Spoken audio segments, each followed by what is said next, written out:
స్వచ్ఛాటో కార్మికులకు ఇక్కడికి వచ్చిన లీడర్లు అందరు కూడా స్వచ్ఛ నమస్కారం.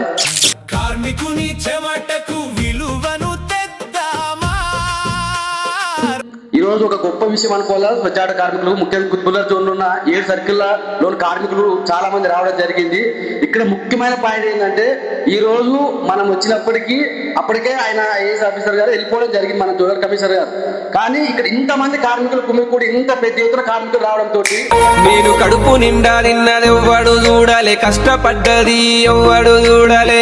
పోలీస్ వాళ్ళు మున్సిపల్ వాళ్ళు ముందుకు వచ్చి ఇంతమంది మిమ్మల్ని కలిసేకే వచ్చినారు కాబట్టి మీరు ఖచ్చితంగా ఏదైనా మీటింగ్ ఉంటే కూడా కొద్దిగా ఆపుకొని కూడా వచ్చి వీళ్ళకైతే ఏదో ఒక సమాధానం చెప్పండి అని చెప్పడం ద్వారా, అంటే ఇంతమంది మనం కలవడం ద్వారానే వారు తిరిగి ఈ రోజు వచ్చి మన దగ్గరకు వచ్చి మనం లెటర్ ప్యాడ్ తీసుకోవడం జరిగింది. అందుకనే 10 సందర్భాల్లో కూడా చెప్పేది ఏంటంటే స్వచ్ఛాటో కార్మికులు ఒక్క రోజు పని మనం పోగొట్టుకునేది. ఏదైనా ప్రోగ్రామ్ తీసుకున్నప్పుడు ఎవరు తీసుకున్నా మంచి విషయం కాబట్టి 10 మంది కలిసి వచ్చి ఈ విధంగా ఐక్యతో నిలబడితే ఎటువంటి ఆఫీసర్ అయినా ఎటువంటి అధికారి అయినా సరే ఆయనకి ఎన్ని పనులు ఉన్నా కూడా మన కోసం వచ్చి ఒక అర్ధగంట సేపు నిలబడి మన మాట ఏంది వింటాడు. కాబట్టి ఇక్కడ నుంచి అయినా ఈ రోజు ఇంత గొప్పగా జరిగింది కాబట్టి త్వరలోనే పెద్దలు అందరూ కూడా ఇక్కడ ఉన్న ముఖ్యమైన లీడర్లు రాజు కానీ చక్రరాజు కానీ కల్మల్ రాజు కానీ మిగతా యువకులు ఉన్నారు, వాళ్ళు ఇనిషియేటివ్ తీసుకొని మళ్ళీ సైదాబాద్ మున్సిపల్ కూడా ఒక ప్రోగ్రామ్ పెడతారు.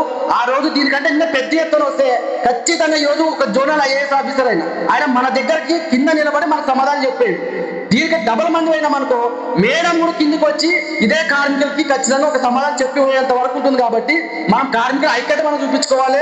లీడర్లు అందరూ కూడా ఎవరికి ఉండే వాళ్ళకు ఉంటుంది. ఇది రామ్కి పైన పోరాటం కాబట్టి ప్రతి ఒక్క లీడర్ ప్రతి ఒక్క కార్మికుడు కూడా ఐక్యంగా ముందుకు వచ్చి కొట్టాల్సిన అవసరం ఉందనేసి ఈ సందర్భంగా తెలియజేస్తూ